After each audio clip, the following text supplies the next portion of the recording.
What's up YouTube, Danny Hype here with another Dragon Ball Super video. Today's video is a gameplay video between myself and Shad playing Towa and Janemba. Now the reason we're doing this one was because Janemba is a hot topic right now. It did just win the previous regional event, and so I want to kind of show my thought process of how I would tackle the matchup with Towa, because I do believe Towa is still the best deck in the formats. However, this matchup is very difficult, as you will soon see. We played a bunch of games, so these are just 3 games that we played that I'm going to show you guys, and hopefully give you guys just some sort of lines of play to kind of take into consideration, because every game is different. It is very RNG between what he mills, what you mill, and things like that, but I'm hoping to show you guys some interactions to help improve your chances of winning, whether that be the case. But honestly, it does feel like it's a 50-50. Going first obviously helps. But we did take games off each other when one of us went first, or when one of us went second, and things like that. So yeah, let's just get straight into it. So as you can see, on turn 1 I played by Kidku, and now I am playing the skillless version. We didn't have any sideboards, so I just want to give you guys a basis of how the game flow goes.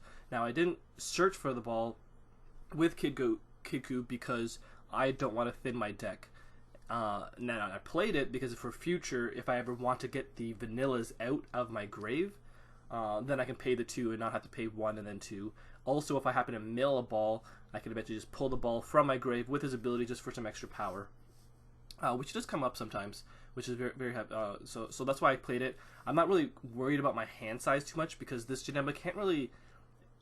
It's not like they can't really kill you. There's nothing that you can really be scared of, you know. Like the biggest threat is they do play like Champa, and they try to double strike you for game, but you do have your God Strike ability if you ever need it, which rarely comes up here. But for the most part, they're not like super aggro or anything, so you don't have to be worried about dying to them. It's really just the deck out.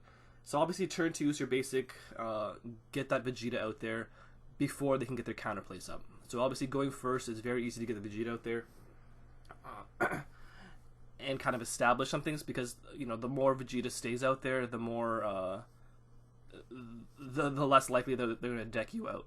However, they do play a bunch of counterplays, so expect your Vegetas not to stick, especially if you're going second. Now the best, obviously when you mulligan, I only ever mulligan for Vegeta, nothing else.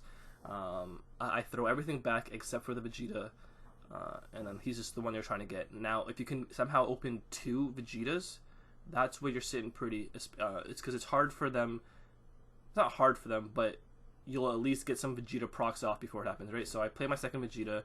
He plays his Vegeta to make me lose it and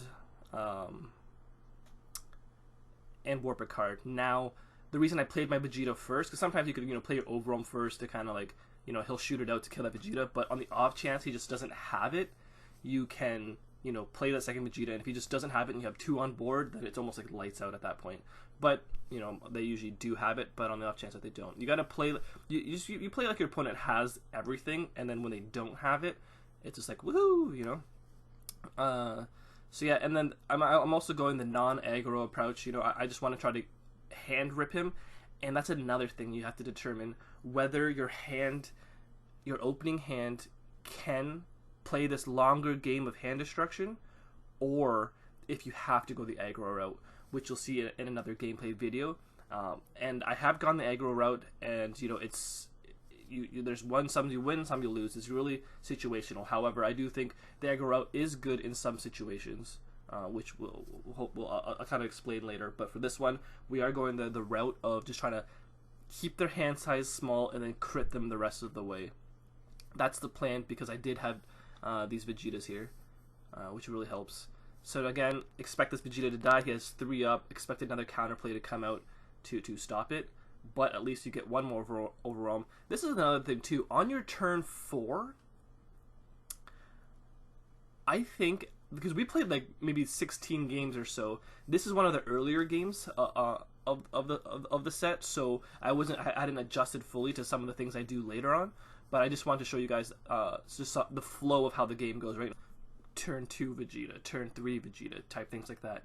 Now, see, in this instance here, I go with, so I have 4 energy. I do have the 3-drop, I have this Mira, and I also have the 5-drop mirror in hand. Now the reason I play this one, because he definitely has counterplay, right? But I almost want to bait out the counterplay, because if he counterplays on here, he has to decide, what does he want to kill the Vegeta, or does he want to get his hand warped? Now if he goes for the hand warp, if he kills my 3-drop mirror there, goes for the hand warp, then I just pay 4 for my 5-drop and bring it out, right?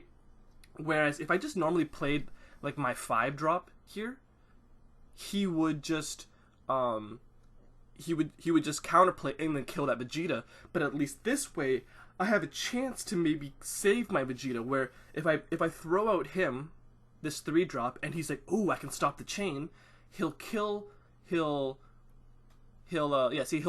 the 3-drop instead of this Vegeta, and then I'll just go into the 5-drop, and then my Vegeta's saved or whatever, right? But obviously he doesn't fall for that.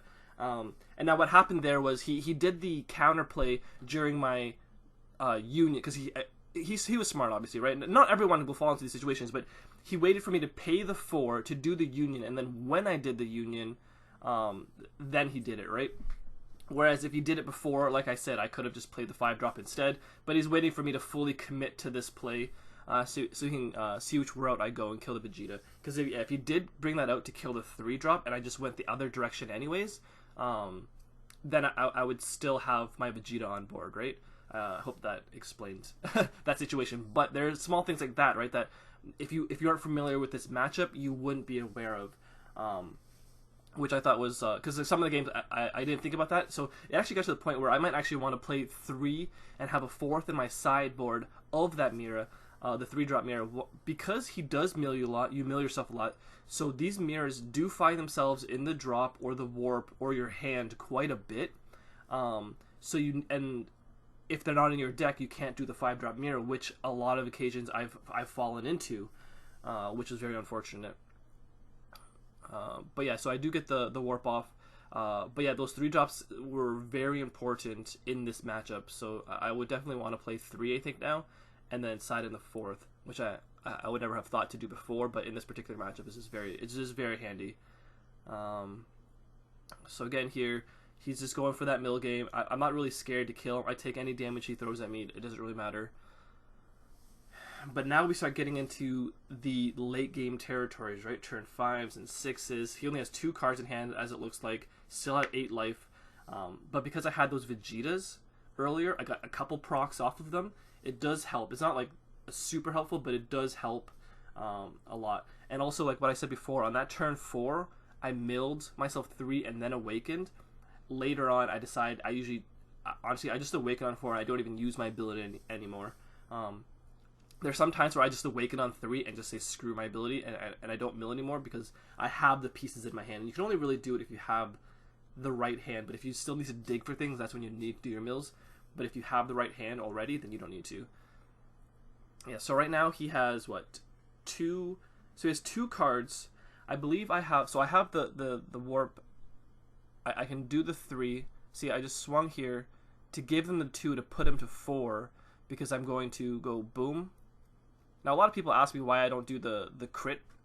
Why don't I just do the crit? But I did want him to get him to 4 cards here, so that I could play this guy, bring him down 1, play 3, bring him down the rest of the way, and then now give somebody crit. Right? It's very situational when you want to give your guy crit. And he had 2 cards there, and I swung with 25. Now, if he decided to defend the 25 and just lose his hand anyways, then that works as well, right? Me giving him crit there would have been kind of irrelevant because I wanted him to pick up 2 cards just so I can get the maximum value of warping. Now, not every time that happens, right? Because he can see that and he'll either, negate or do things in a sense where I don't get the full benefits.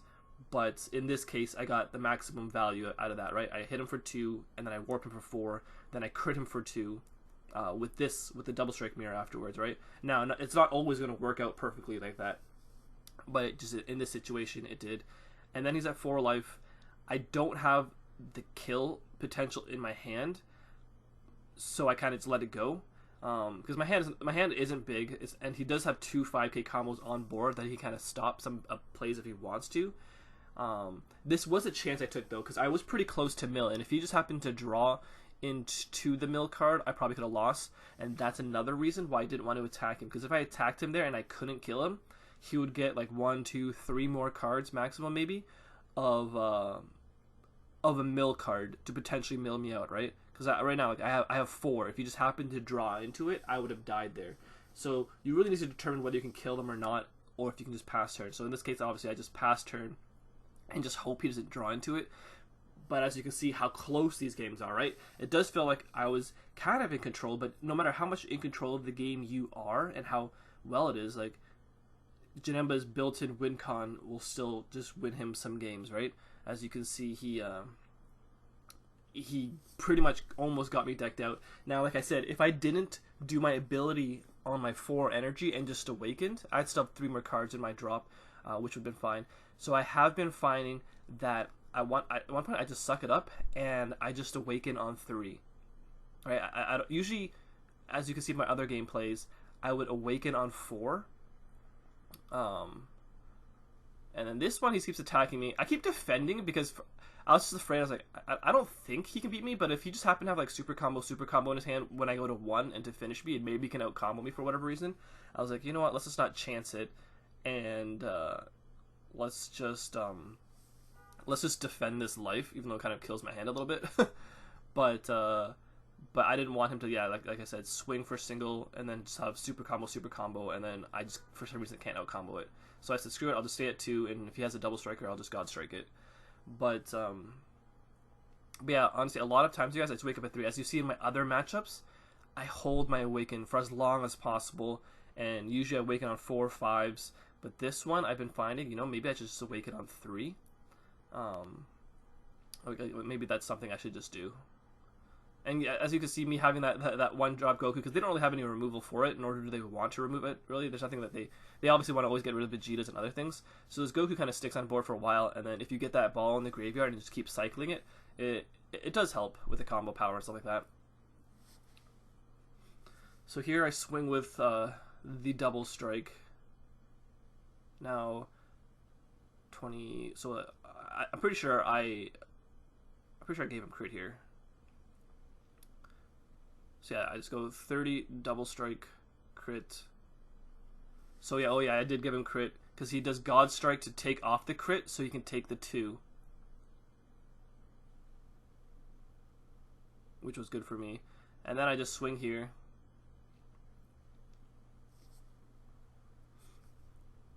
And then Champa him for game. Yeah, so that was game 1. As you can see, it was still very close. Even though I did have my pieces, things were kind of going for me. But he also had his counter pieces, right? So it gets really close, and it really has to determine when you mill. And honestly, if I didn't mill on 4, like I said again, you guys, I honestly think the play is to just awaken on 3 and just suck up not having a big hand. Because a lot of times in these games, I didn't have a big hand, but I wasn't really scared of him killing me anyways. Mainly because he was only attacking with leader, and he wasn't attacking with his battle cards. But even if he was attacking with his battle cards, like imagine he attacked with all those 15Ks and went aggro, that would just give me something to attack on my turn. So when I overwhelm with the 3-drop Mira, instead of just sending it to the warp right away, I can swing it to his battle cards, right? And then if he wants to save it, he can save it and lose more cards. If not, then they just die, and then he just has no combo power later. They don't just count as combo power later. And then if he goes aggro, I usually get a big hand anyways from that, so I'm not even sure if he would want to go aggro on me. So now this is game 2. I'm going second, and now this is something I learned afterwards. I was like, you know what?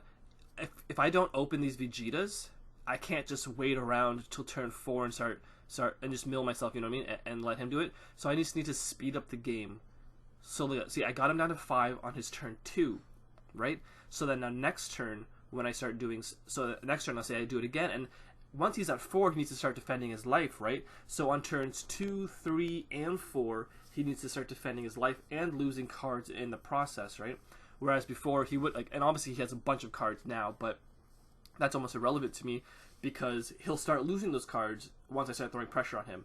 Now the downside to this as well is he doesn't have to attack my leader, which is giving me no cards, right? Because he keeps attacking into this 20k, which I've been kind of going back and forth about with some of the aggro games, because Well, it didn't really matter. As long as I just kept putting pressure on him and lowering his hand size, he would have to... Because this Janemba isn't like the old Janemba where they can defend for days with all their pseudo super combos and never lose hand. They can, you know, have all the negates and do all those kind of stuff to easily defend you, whatever, right? Their hands don't replenish themselves as well as it used to. So it is easier to knock down these guys, this Janemba version's hand with some of your battle cards. Especially when you're overwhelming every turn, having all these extra attacks. Now, obviously, I got lucky here, and he didn't get to counterplay my 2-drop Vegeta. Now, obviously, that doesn't happen all the time, but in this case, I got lucky, and he didn't get his dual color off the bat. Now, so as you can see, so again, right here, this Trunks is something I'd probably side out. It's not really the best card. In this situation, I was able to throw my mirror away and put it back, but obviously, you don't want to draw 2 ever off something like that. But I did have a mirror in my hand, and I was a little bit stuck for cards. I don't think I even had a good overwhelm card, so that's why I did it. And I start swinging. So now imagine a play here. So another thing too, if he had his 2 open, right? You might not even want to play the Vegeta. Okay, I think I ended up drawing into this Vegeta. So on my 2, so I was like, oh, I guess I might as well play it. But imagine he had 2 and I had my Vegeta open. I might actually skip turn to not play. And there's some situations where you can do this, some that you can't, right? Now, if he's going second, imagine I had 2 Vegetas in my hand and he has 2 open, I have 2 open. I skip my turn and don't play the Vegeta. Okay? He goes to 3, plays his Third Energy, swings with leader, passes. Right? Now he's waiting to counterplay again. Now on my turn 3, I play my Vegeta, he counterplays, kills it. I awaken, because I want to awaken on 3 these days. Right? Untap 1, now I'm at 2, play the other Vegeta, and now that one's on board, and then I can start going, right? And that does happen in other games, which I found out. Going second, if you can hold your 2 Vegetas, because if you just go Vegeta on 2 and then Vegeta on 3, that gives him a chance to counter on 2 and a counter on 3, right? So you can kill both of them. But if you do it this way, he can't kill on both. So that's something that I learned later on that I want to teach you guys. The only reason I didn't show that gameplay is because the camera got knocked and I didn't realize it, so it was shooting on an angle and it just looked really gross.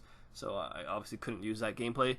But and this, like, we had a lot of footage, but the camera setup I have isn't ideal, and it was getting bad shots or hitting bad glares. And these were, like, honestly the 3 that at least was presentable for you guys, half decent.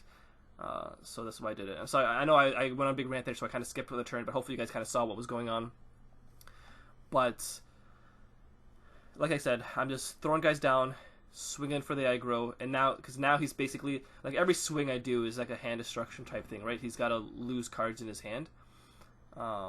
In this chance, I didn't have a good overwhelm card, so I had to play this. And then, as you can see how the timing works, right? I play my Towa, he counterplays, I resolve my autos first, then his auto goes off, and his Vegeta kills my Vegeta. I still get the 1 proc off of it. I happen to be lucky and draw into another Vegeta here. I kept getting pretty lucky with that. I was about to swing, but then I was afraid he would, like, Sensu Bean or something, and then have another counterplay, so I was like, screw it, let's just play this Vegeta now, before he has a counterplay window. So I got pretty lucky with that. Obviously that's not going to happen every time. So then I do that, and then I start swinging. Well, not yet. Yeah, and also tapping out against him is very easy because you're not really afraid of anything that he can do. And then again, I'm setting up the Goku for future turns when I want to start grabbing vanillas or grabbing balls for my drop, which is really good because if they're ever in your warp, the Towa can actually bring them out of the warp into your drop, and then you can just grab them with the Kidku. So it's kind of cool there. So I swung with that, and I'm not going to swing with this Towa because it's 10k, so I just swung with an extra 5. So I just used her as combo, so that's a 10. Now, I believe I stop attacking, because I know I don't know, I probably should have just attacked with the 20k, but I am getting lower on cards. Actually, no, I think that's later, actually. I stopped attacking with it, because eventually I do want him to attack my life, because I do want some cards, obviously. But right now, since he's awakened, I have this 20k, I just start swinging. Try to get some cards out of his hand. and he goes for the negate, untaps 2, and I was like, ooh, okay, well, that's pretty good. I like it when they do things like that where they can untap, and I'm just going to pass anyways. Like, sometimes when they sensu bean at the end of turn, I'm like, oh, thank God, you know, or something like that, and then I just pass turn. So he throws that down, and that's actually that God Strike there. That's something to be worried about too, because eventually you see me swing with my 5-drop pretty willy-nilly, but Janemba does play for God Strike, and if they God Strike or Union Absorb, that can be pretty devastating. So sometimes you got to be kind of weary of where that God Strike is, because that's a card they do play. So yeah, now this is his turn 4, and he just goes straight into this Janemba, starts milling me like crazy. Swings here. I should probably, actually no, only reason I don't let this die is because I have the ball. I love being able to combo the ball and then bring the ball back, which is really nice. But yeah, he just swings with that, I defend with ball, and then he passes turn. So now it's my turn again, and I go to my turn 4. And as you can see, I'm throwing out my super combos because you don't need super combos in this. 1, you don't want to draw, and 2, there's nothing you really need to defend or combo over, like try to out combo him with. Although maybe it does in some situations help when you are trying to push him for game. But like I'm at what? See, this is my mistake. I milled again. I milled 3 for nothing. And then I'd even draw a card. And that would have been just a mill. That's basically, if I did draw a card there, that would have been a mill 4. See, I'm showing you guys. I want to show you guys this because these are mistakes that I'm making that hopefully you guys can apply in your games and not make the same mistake. So I'm telling you honestly, and the more I'm even watching it now, and the more I realize it later, do not mill yourself on 4 energy. Just suck it up on by your 3rd energy. Just say, I'm not drawing any more cards, and suck it up from there, right? And just hopefully you've had the hand to sculpt, because milling 3 there, and then even drawing a card 4 there, that's 2 Janemba swings that I just gave him, right? So that's something that I eventually learned. This is, again, an earlier battle. I learned this later in our matches. But again, I want to show you guys these mistakes, right? Because if I just show you all my perfect plays every time, you guys won't understand. So... And obviously I make mistakes. And this one, we were just learning, right? We were jamming a bunch of games so we can learn this matchup. But as you can see, honestly, unless you somehow have a really healthy deck or a bunch of Vegetas on board, do not mill yourself on your 4th energy turn and just say, screw it, I'm not drawing any more cards, and just go this route. So then as you see there, I did the mirror chain bait again, right? So I played the mirror. If he wants to do the play there, he can. If not, so if he does the play there and kills my 3-drop, then I just play the 5-drop. Now, if he doesn't kill it, then my Vegeta. But it looks like he actually didn't even have any of it anyways, and that's another thing about Janembas, right? Sure, they have all these counterplays, but they still need to have them. Like in their opening hand, if they want a Vegeta to Cruel You, they need to open a dual color card, they need to open a green energy card, and they need to open a Vegeta. So that's 3 cards that they need in their opening hand just to deal with your turn 2 Vegeta, whatever, right? So it's not always going to come so easy to them. And again, but like I said, that's the RNG of all of this, whatever, right?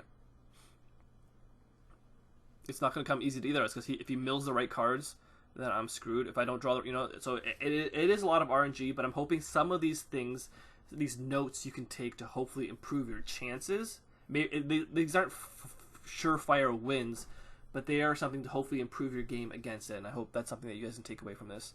But yeah, see, and those Bojack negates are pretty dumb. So he goes to the negate, and like in hindsight, like maybe I should have just not attacked because I couldn't kill him. You know what I mean? Because if I didn't, that's 2 cards he wouldn't have milled. And then next turn, maybe just do my overwhelm again and rip his cards out, right? Obviously, it's hindsight's 20/20, right? And if I didn't mill that 3, I would still have 3. If I didn't attack there, I would have had 2, right? And unfortunately, because of those mistakes, he swings with leader, mills 2, plays this, mills 3. I have 1 card. He passes turn. I draw. I lose. You see what I mean? So unfortunately, I lost this one, but you can see where the aggro play does come into play. Like, you can aggro them and still win. that's the big part I want to explain to you guys is it's really how your hand sculpts, right?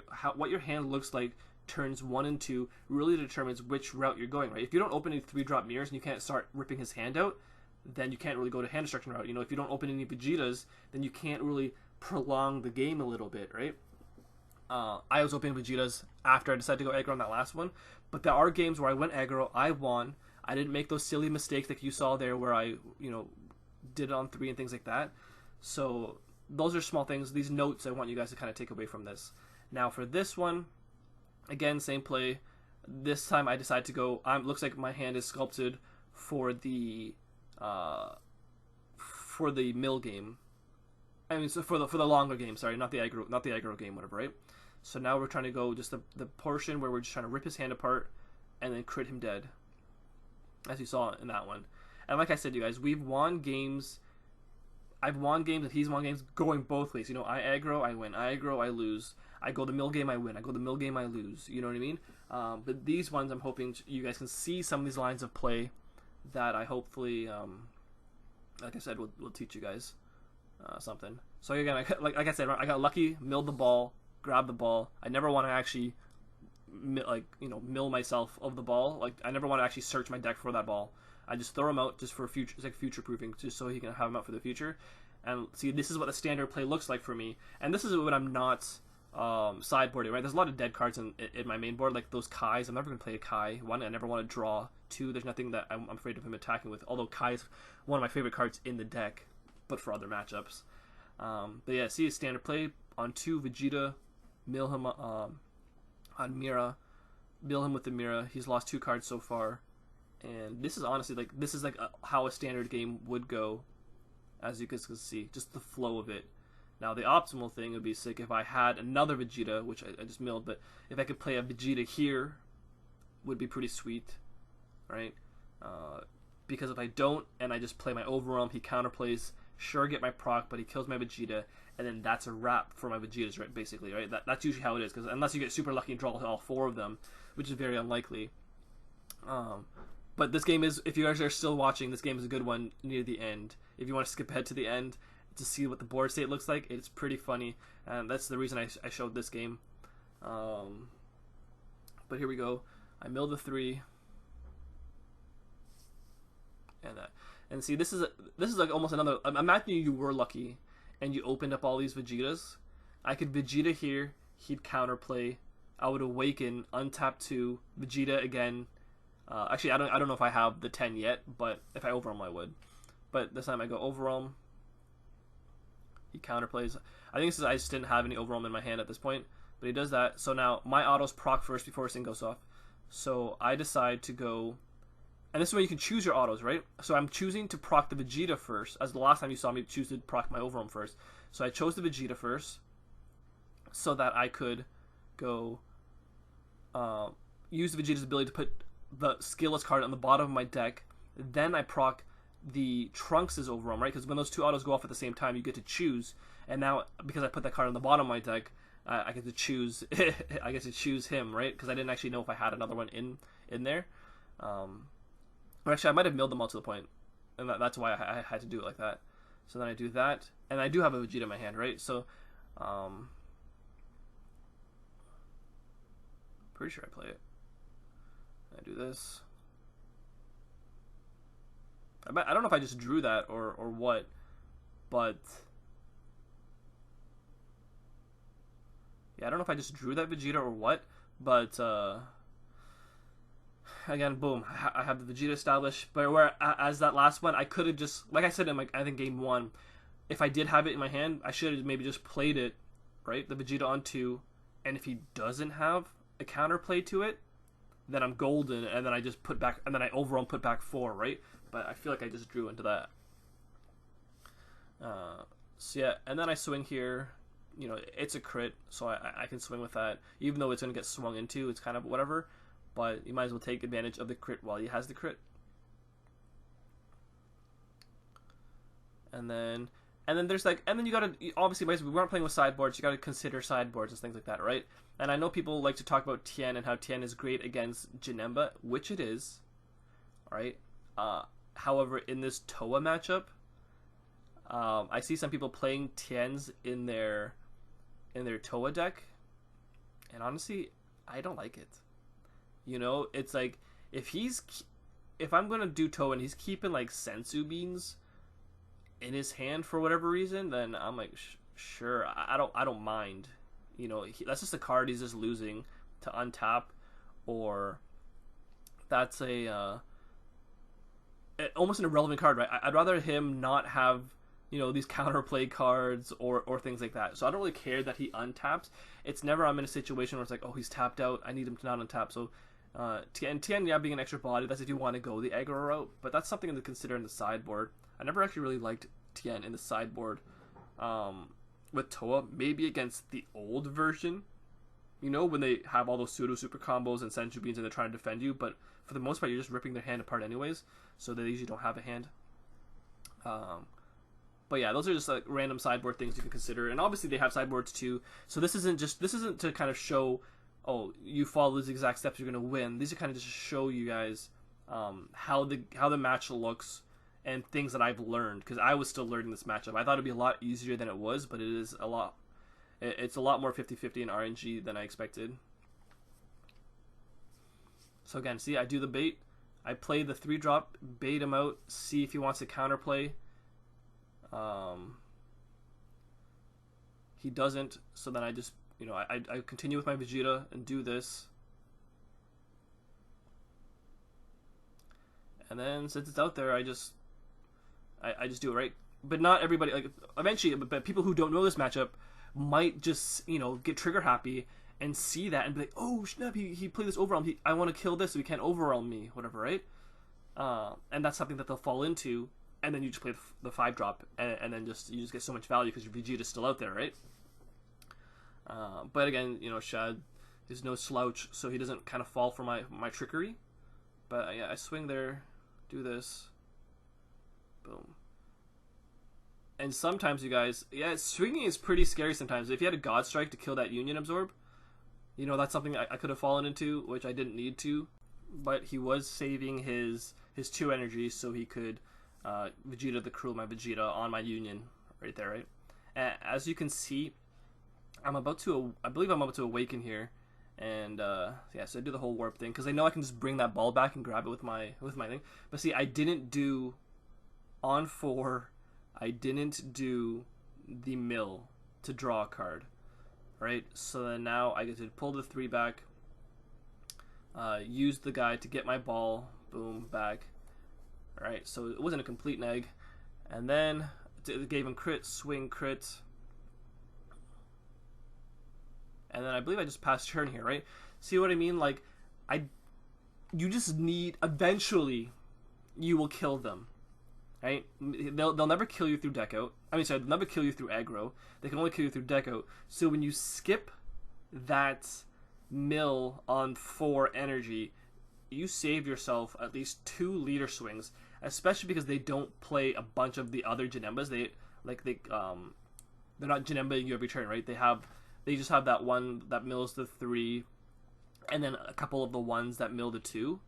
But other than that, they're not like a heavy mill game, right? They're not like doing the childish hearts on, like, you know, or the turn 1 play onto turn 3 plays, you know, and things like that.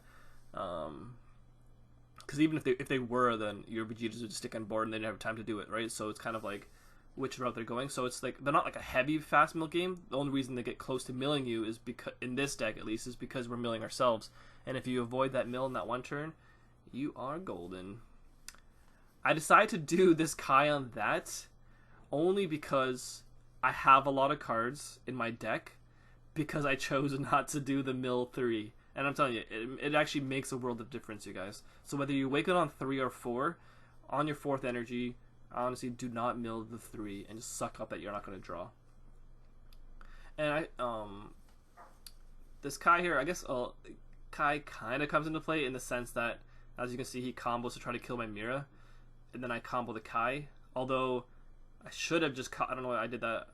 I just should have just comboed. I'm so used to doing that on my other matchups that I should have just comboed the ball, then bring the ball back, right? Derp. But at least maybe in this situation, I can at least use my ball, bring the ball, and then use it again in this, if this happens to be my final turn. So I guess that's the difference, maybe. But I guess it's all the same. So yeah, we just go straight into it.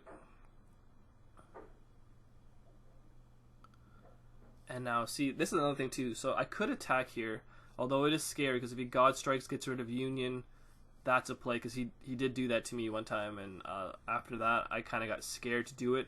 So, but then sometimes they actually use that the God Strike, unless they keep it in their hand the whole game. If they get it early enough, they help to use that as their green energy if they don't draw into any of the other green stuff. Because it's not like they have a crazy amount of green energy to charge. It's really just the cells. Maybe if they want to charge Vegeta, but I don't know if they want to. So yeah, I gave this crit. He just negated. So obviously I'm trying. I think he only has like 2 cards in hand. So I'm trying to get him to a little bit more, so that I get full value out of my my dude. So yeah, it's just swinging 10 to 10, and then if he just kills his hand because, then he just kills his hand because. So he takes it, goes to the 3. I grab my ball back, then I do my Union.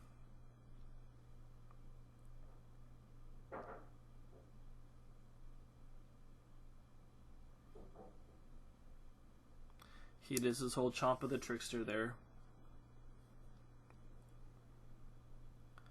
And then, so he does a Chomp of the Trickster, and what the sequence is, he comes out, my auto goes off, he rips 3, and then his auto goes off, taps my guy, draws a card. Right? So he still has 1 more card. Now, if I had the Mirror Overwhelm here, that would be pretty sweet to get rid of his last card.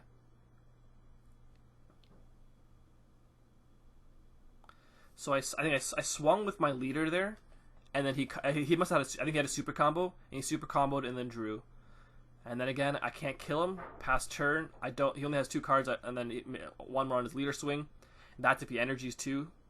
So obviously, I just don't want to give him any more information, because there's no way I could kill him at turn. So again, we just pass turn and kind of just play that little long con game.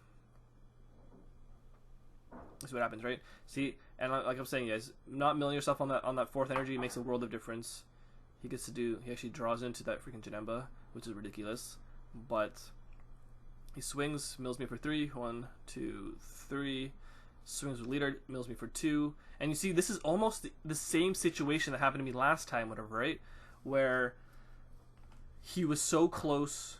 Sorry, I was so close to killing him. I just needed 1 more turn, and then he was able to mill me out. Now, I can't remember how close I am now, but I'm obviously a lot further away than I was before when I was milling myself 3. Yeah, taps, comes to me. Now, this needs to be my kill turn, I'm pretty sure. Because obviously going even later into this, especially with no Vegetas, you're going to get milled.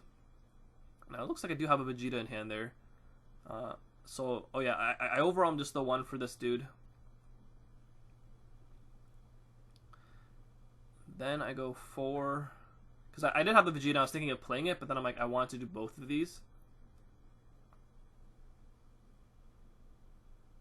Again, you guys, I don't always advise attacking with this because of God's Strike, but some, and he only has 2 cards in hand, and I was like, you know what? I'm actually scared of it, I'm pretty sure. So I said, screw it, and I just threw it under, ripped those 3, or 2. I think he had 2, right? Because if it happened to be God Strike, that'd be freaked. So I do that. He gets rid of his hand anyways. Boom, give him crit. And as you can see, this board of 4 mirrors is pretty hilarious. Takes a double strike crit. I swing here. And double strike for Game Boys. Hope you guys learned something. I hope you guys... I do want to do more informal videos. Tell me what you guys want to see next. And I'll try to do that. But I do want to think of a series where I'm going to play against one deck 3 times and all kind of stuff. But yes, let me know in the comment section below. And I'll see you next time.